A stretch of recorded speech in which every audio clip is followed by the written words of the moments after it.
Hoy vamos a hablar de un tema que Dios fue alineando en todas estas semanas, tanto así que nos trajo invitados especiales desde Estados Unidos a cantarnos una canción acerca del tema. Hoy vamos a hablar de la fidelidad de Dios y nos vamos a hacer la pregunta de cómo podemos vivir nosotros dentro del ámbito de su fidelidad. Cuando hablamos de la fidelidad de Dios, ¿en qué pensamos normalmente? Yo le hice esta pregunta a muchas personas en las últimas 2 o 3 semanas para ver qué me decían. Y normalmente lo que me decían es que cuando piensan en la fidelidad de Dios, piensan en situaciones de donde Dios los ha sacado, piensan en bendiciones y milagros que Dios les ha dado, piensan en cómo Dios ha mostrado su fidelidad hacia ellos a través de bendiciones, milagros, libertad, sanidades, lo que usted quiera. Normalmente cuando hablamos de la fidelidad de Dios pensamos en eso, ¿sí o no? ¿Verdad que sí? Pero a mí me surge la duda, ¿la fidelidad de Dios en realidad hacia quién o hacia qué es? Es hacia nosotros. Y les quiero contar una historia que pasa en 1956 en un pueblo en Tailandia, que no voy a tratar de pronunciar porque traté por mucho tiempo y nunca me salía, donde vivían 5 familias cristianas misioneras. Eran las únicas familias cristianas que vivían en el barrio donde ellos estaban. Hay un incendio muy grande en los últimos días de noviembre de ese año, que empieza a consumir casa tras casa tras casa, tras taller de trabajo tras taller de trabajo, porque normalmente ahí las familias tenían su taller de trabajo a la par de su casa, para poder subsistir de eso. Y el incendio empieza a consumir todo esto. Se unen las 5 familias cristianas y empiezan a orar y a clamar al cielo para que Dios haga un milagro. Y usan la siguiente frase: Dios, no dejes que tu nombre sea avergonzado. Las llamas empiezan a quemar la casa y el taller de la primera familia cristiana. Y adivinen qué pasó.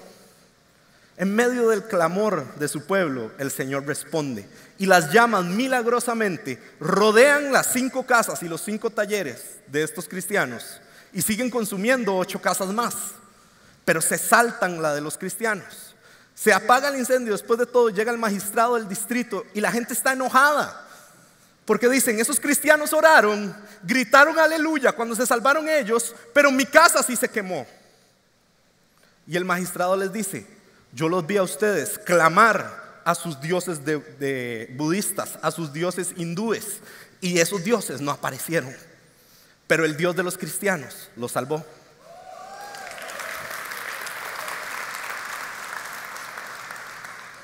Esta historia ejemplifica lo que vamos a hablar hoy. Sí, la fidelidad de Dios tiene que ver con estos momentos, pero no es solo en esto.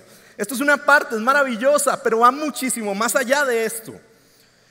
Y vuelvo al hecho primordial de la pregunta que les acabo de hacer y por la cual les conté la historia que les acabo de contar. ¿Hacia quién o hacia qué es la fidelidad de Dios? Estos cristianos oraron con una frase particular: no dejes que tu nombre sea avergonzado. Porque la fidelidad de Dios, y yo quiero darle una noticia. Y vean, orando para prepararme para esta enseñanza, yo decía: Señor, ¿cómo voy a decir esto? Pero quiero que se agarre y vamos a entenderlo juntos, ¿ok? La fidelidad de Dios no es hacia usted, ni hacia mí, ni hacia nadie. Es hacia Él mismo, nada más. Es hacia su carácter, hacia su palabra y hacia su nombre. Y nosotros tenemos que entonces decidir si vivimos dentro del ámbito de la fidelidad de Dios o no. Dios es fiel, sí. Y quiero dejar algo muy claro. El pacto más grande que hace Dios con la humanidad es Jesús. Es la razón por la cual estamos hoy aquí empezando a celebrar Semana Santa, ¿sí o no? Es la razón por la cual podemos vivir bajo su fidelidad. Es la razón por la cual yo puedo decidir estar dentro del ámbito de la fidelidad. Es solo por el vínculo inquebrantable que creó Jesús en una cruz hace un poco menos de 2000 años. Y hoy, hace un poco menos de 2000 años, entró triunfante a Jerusalén sobre un burrito. Le pusieron palmas para recibirlo enfrente. El pueblo lo victoriaba, le gritaba: Jesús Salvador. Y una semana después iban a estar gritando que lo crucificaran. Pero hoy recordamos eso. Y quiero ser muy claro. Hoy podemos decidir estar dentro de la fidelidad de Dios porque en una semana Jesús fue coronado con su resurrección. Porque le ganó a la muerte. Porque usted hoy y yo hoy podemos vivir bajo la sombra del Altísimo, protegidos por su mano, simple y sencillamente porque Cristo Jesús murió en una cruz sin merecerlo, para que usted y yo tuviéramos ese acceso. Amén. Amén, gracias. Qué bonito la iglesia así de llena porque gritan. Entonces, ¿qué vamos a hacer hoy? Vamos a descubrir qué es la fidelidad de Dios, qué implica para nosotros. Y segundo, vamos a ver 3 historias para descubrir 3 pasos. No sé qué me pasa hoy, voy a calmarme. Ok, ahorita les explico por qué estoy así. Vamos a ver 3 historias para descubrir 3 pasos para seguir viviendo bajo la fidelidad de Dios. Usted y yo decidimos día a día si esa fidelidad nos cubre o no. Implica y requiere algo de mi parte, y eso es lo que vamos a ver. Yo tengo que moverme, yo tengo que buscar vivir ahí, porque Dios es siempre fiel, ¿verdad? Dios es fiel, es fiel, es fiel, pero yo decido si estoy dentro del ámbito de acción de esa fidelidad. Entonces entremos en materia. La fidelidad de Dios es uno de los atributos divinos que más sale en la Biblia. Hace unas semanas doña Flora nos compartió uno, la soberanía de Dios. Hoy vamos a hablar de la fidelidad de Dios. Y antes de seguir, quiero dejar algo claro. Este tema para mí es complicado. Yo ayer, el Señor es súper divertido con esto, porque esta enseñanza yo la tenía que dar la semana pasada y después me la cambiaron porque Sixto pudo venir, ¿verdad? Y bendecirnos con esa palabra maravillosa. Si no la han visto, vayan a buscarla en nuestros canales de YouTube, a nuestras redes sociales, porque es una de las mejores prédicas que yo he oído en mi vida. Pero bueno, me tocaba la semana pasada, me la cambiaron para esta. Y ayer yo cumplí 1 año de haber vuelto a Costa Rica, de España, de la maestría. Y yo le decía al Señor, ¿cómo voy a hablar de la fidelidad de todo tu nombre, de toda tu palabra, de todo lo que eres? Cuando no se lo había dicho a nadie, pero yo sentía que Dios no era tan fiel como decía en su palabra. Por primera vez en mi vida, yo llegué a dudar de que Dios era fiel. Y fue donde Dios me mostró que la fidelidad no depende de mis circunstancias, no depende de lo que yo pienso, porque yo pensaba eso y espero hoy destruirle ese concepto a los que piensen así. La fidelidad no depende de mis circunstancias, no depende de lo que yo tengo enfrente, no es hacia mí, es Dios siendo Dios.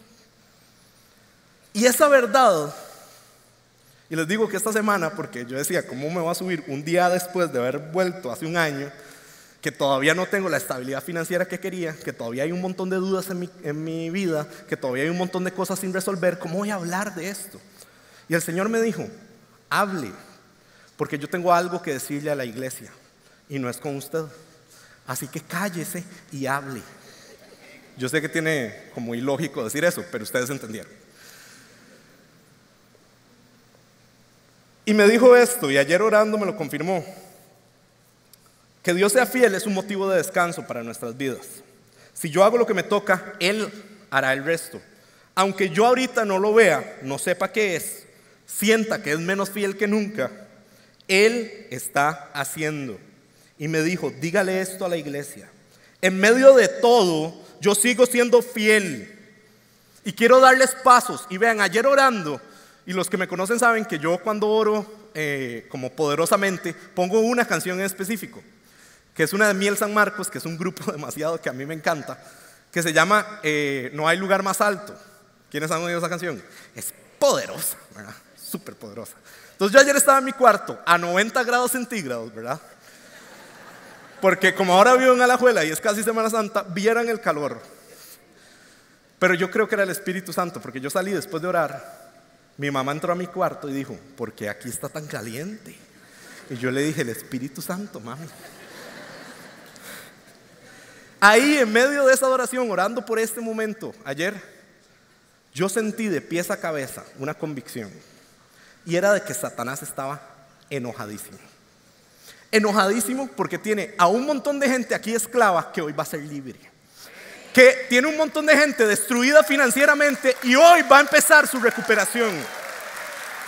¿Por qué? Porque hoy vamos a ver pasos, 3 pasos que usted necesita hacer para asegurarse que está en el ámbito de la fidelidad de Dios. Yo no sé usted, pero yo quiero vivir ahí todos los días de mi vida hasta que el Señor venga o me lleve. Así que eso es lo que vamos a hacer hoy. Espero que se emocionen como yo me emocioné ayer. porque además no vi el partido de Saprissa por estar orando y el Señor respondió y ganamos 4-0. Perdón a los liguistas, pero todavía pueden hoy. Vamos, Liga, le gana Carmen, vamos.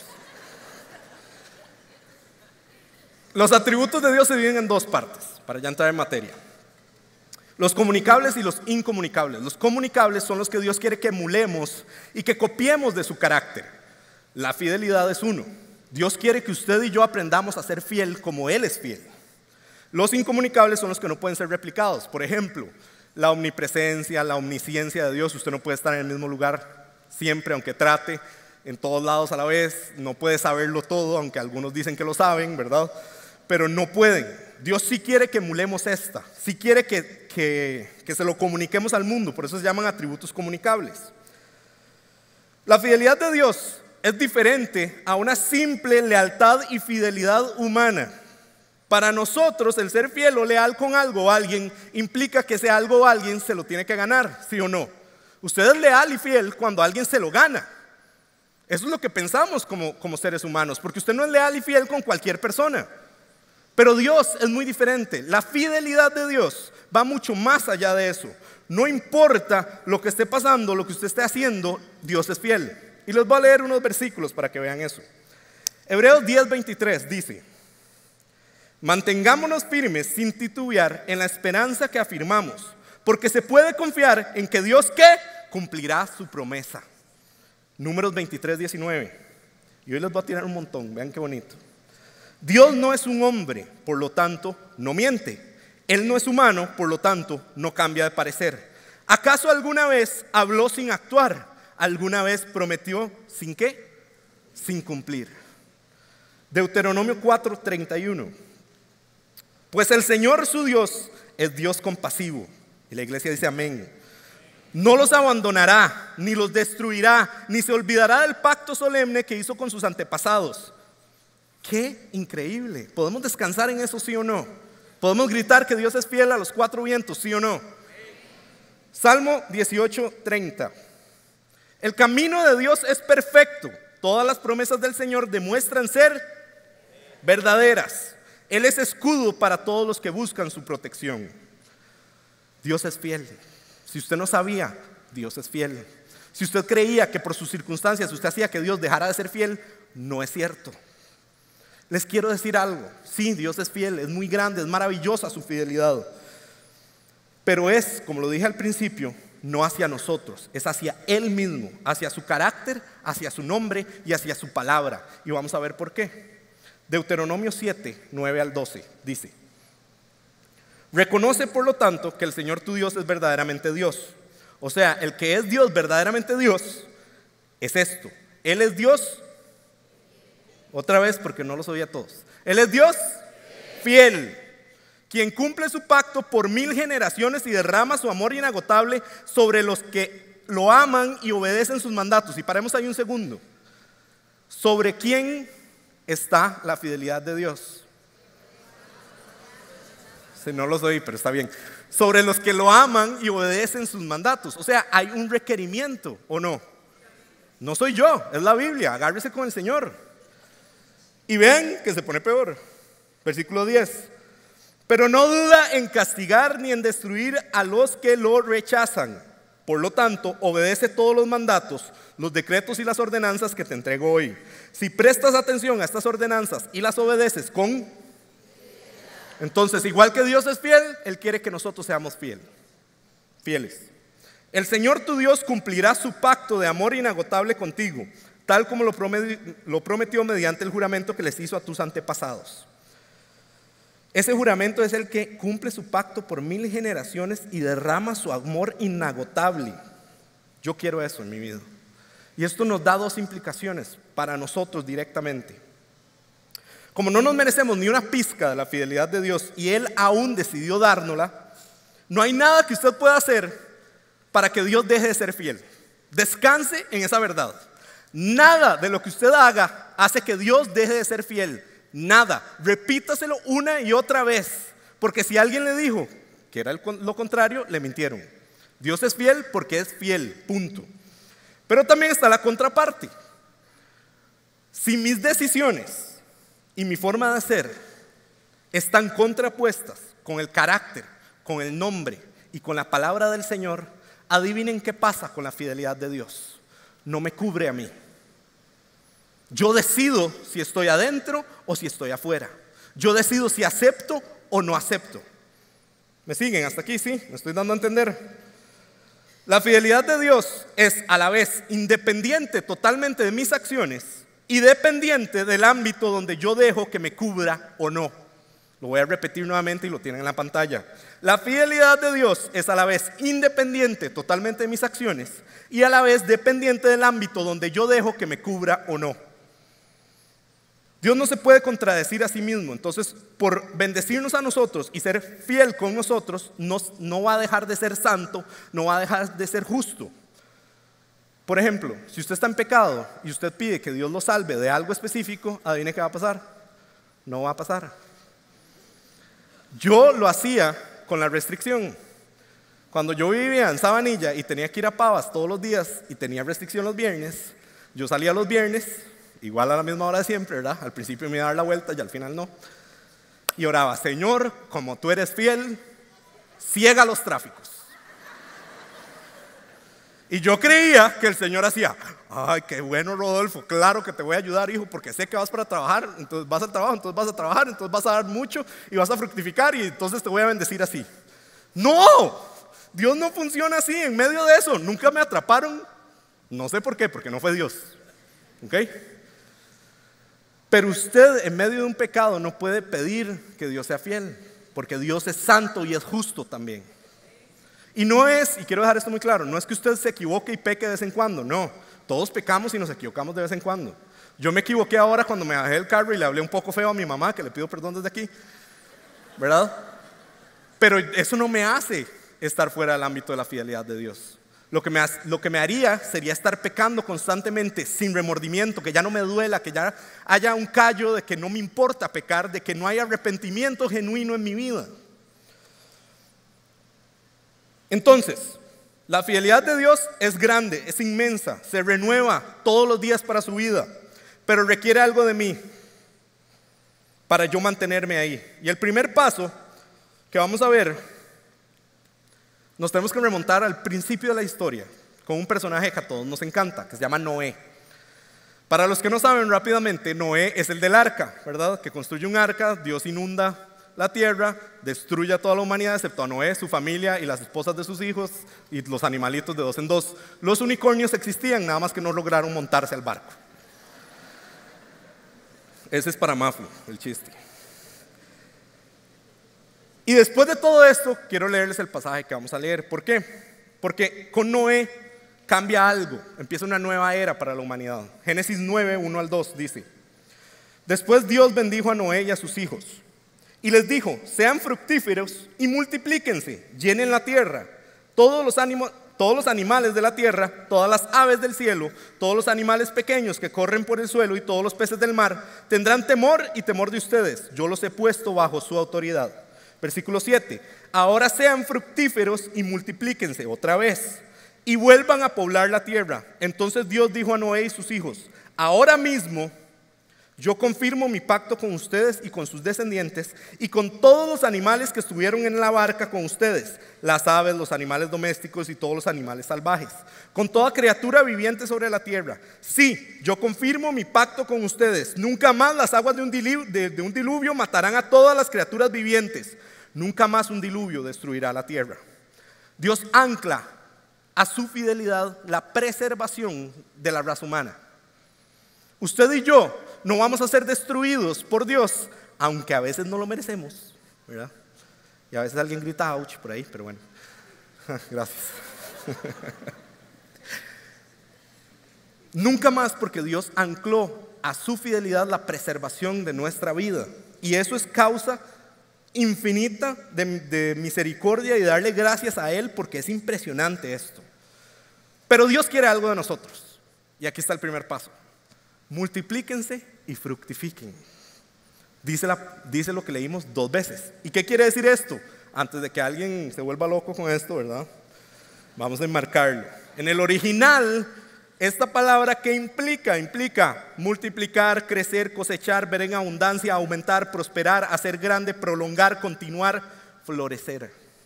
Usted y yo tenemos que hacer que lo que tenemos en la mano florezca, se multiplique y sea productivo.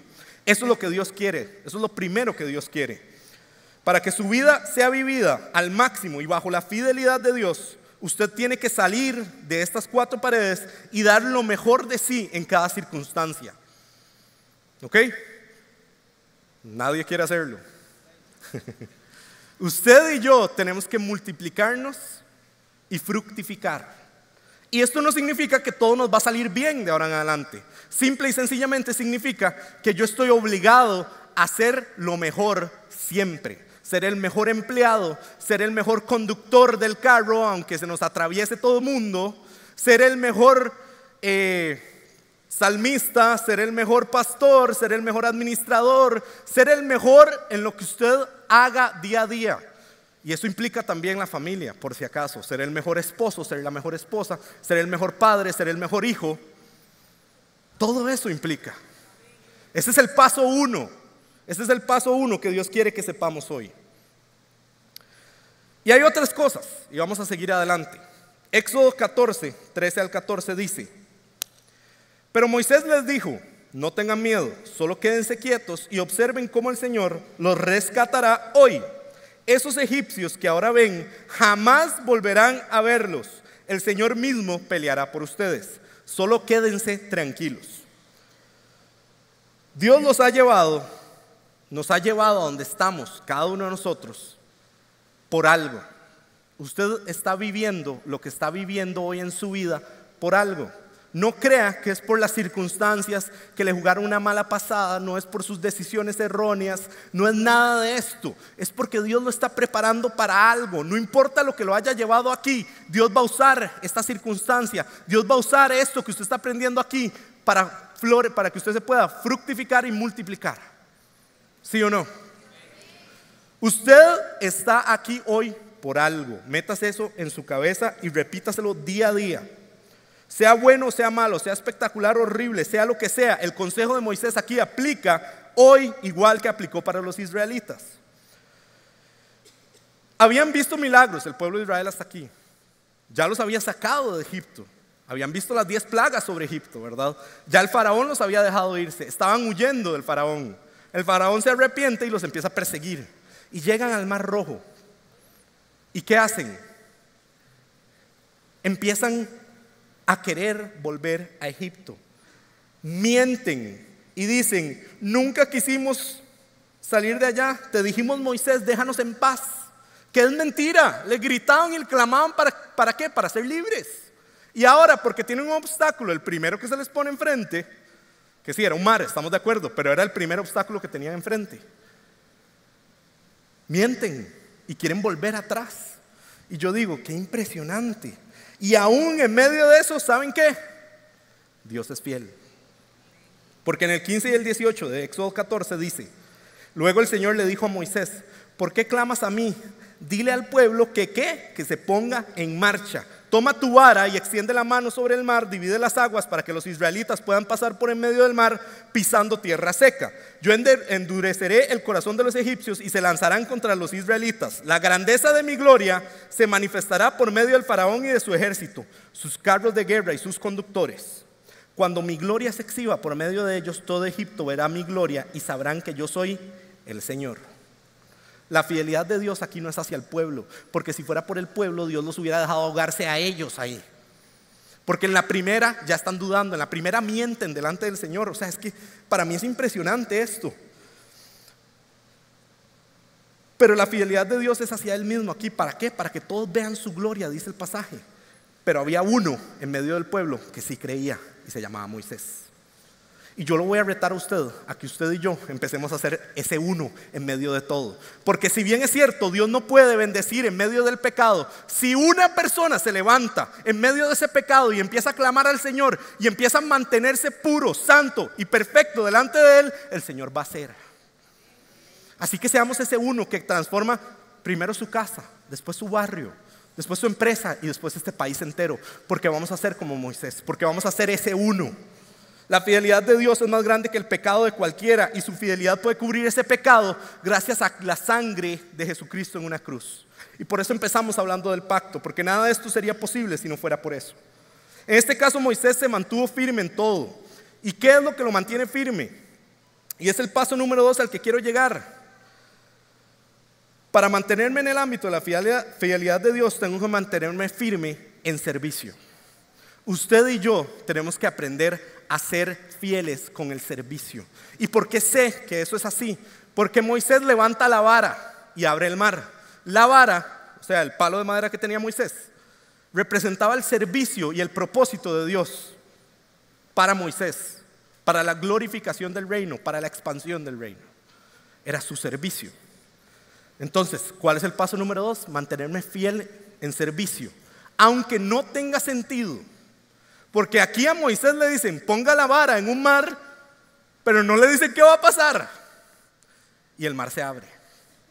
Si usted tiene un problema, lo último que tiene que sacrificar en su vida es el servicio. Y yo le voy a pedir a Beto que suba un momento. Si usted tiene un grupo Paz y lo va a cerrar porque no tiene tiempo y porque le está exigiendo demasiado y la gente lo busca demasiado y pierde demasiado tiempo en eso, no pierde, invierte en la gente, ¿verdad? Yo lo invito a que no lo cierre. Ordénese mejor, pero el servicio debería ser lo último que usted sacrifica.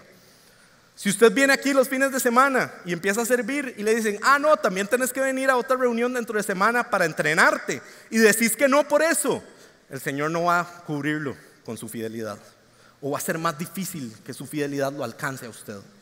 Y yo les digo esto, el Señor me lo puso en el corazón, que yo no sé por qué yo había guardado estas carajaditas, que son todos los gafetes que nos han ido dando con el tiempo.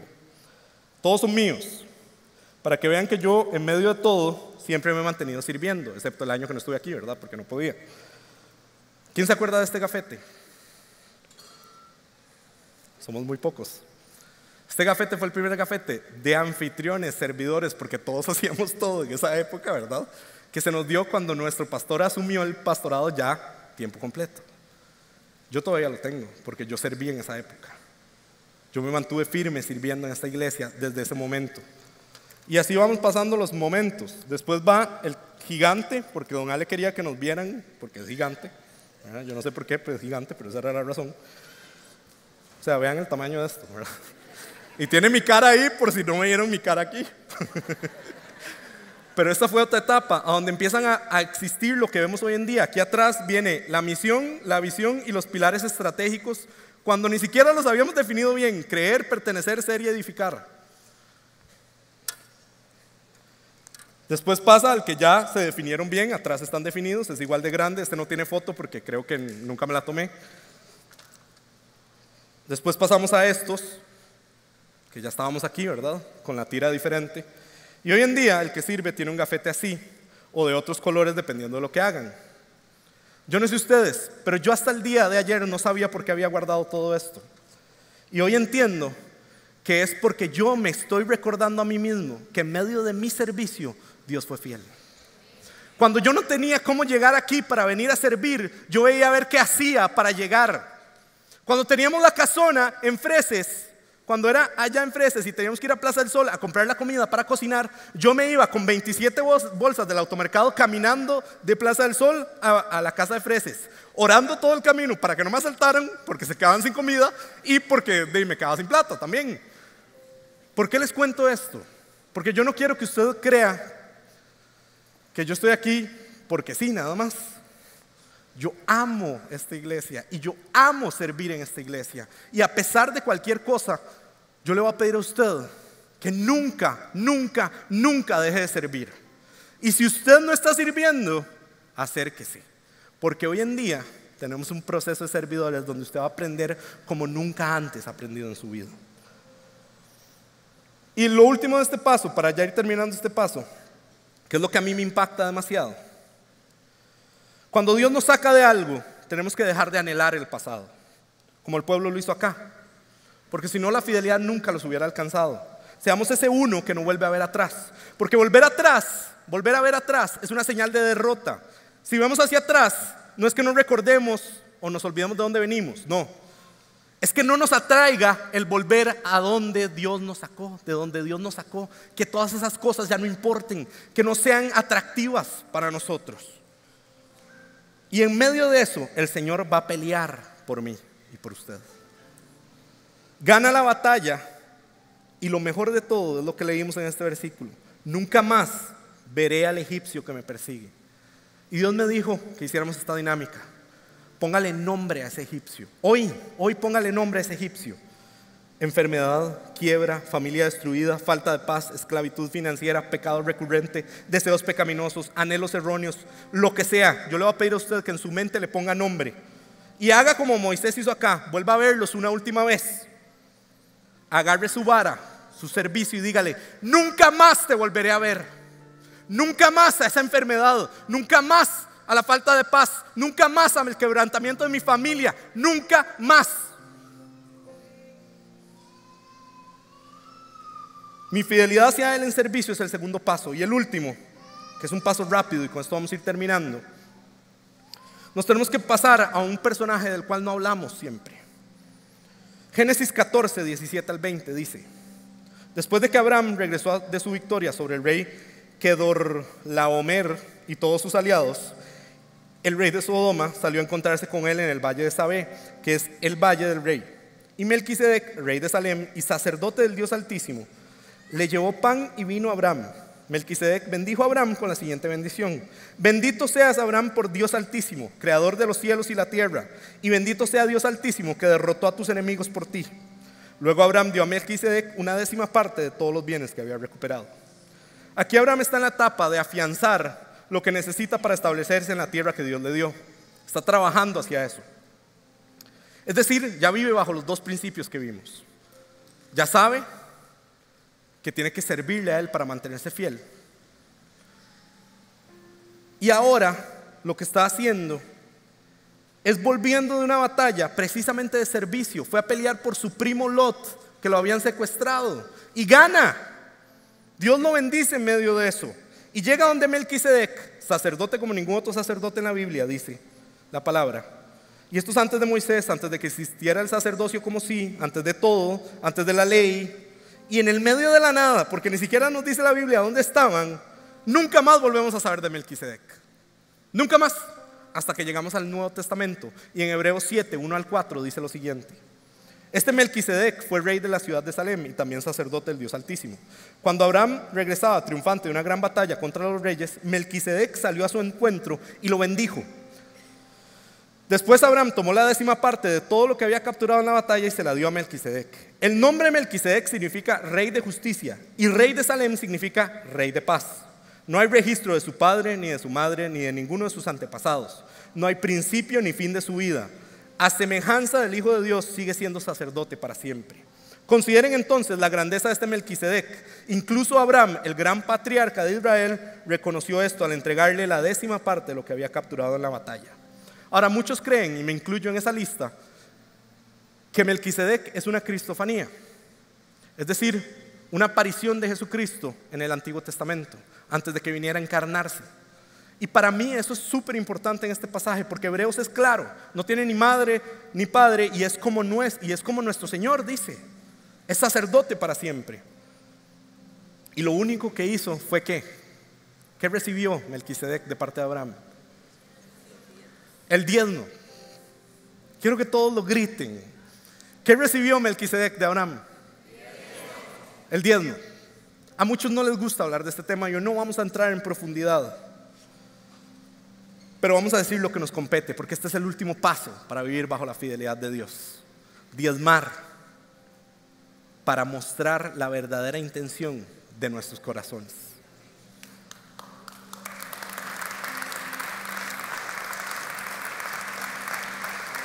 Su fidelidad acompaña a los que deciden honrarle con todo, y esto incluye el dinero. ¿Por qué nos cuesta tanto este tema? ¿Por qué le huimos tanto cuando Dios habla tantas veces de esto en su palabra?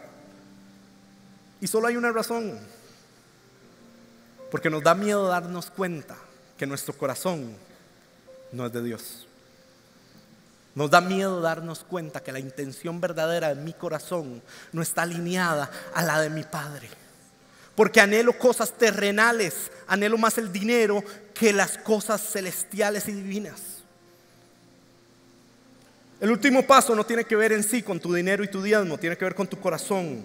Hacia quién se dirige, qué quiere y anhela profundamente. Algunos dirán que estoy tratando de jalarle el pelo al versículo, porque la mayoría de las cosas que hemos visto hasta ahora han sido cosas anteriores a que Dios sea fiel. Pero aquí la bendición ya se da, ya dio la victoria y después se da el diezmo.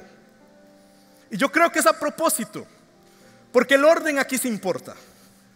Porque Dios quiere que usted sepa que si usted lo único que quiere es el milagro y la victoria, Dios se lo puede dar, aunque usted no sea fiel con Él. Porque su fidelidad es su fidelidad y es su fidelidad y punto.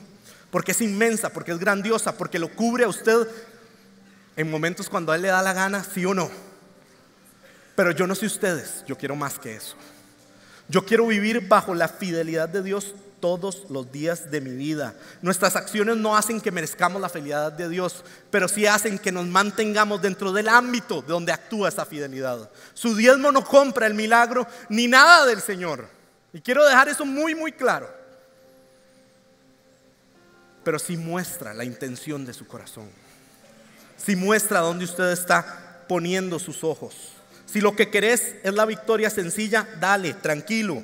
La fidelidad de Dios se puede manifestar en tu vida aunque vos no seas fiel. Pero nuevamente yo quiero más.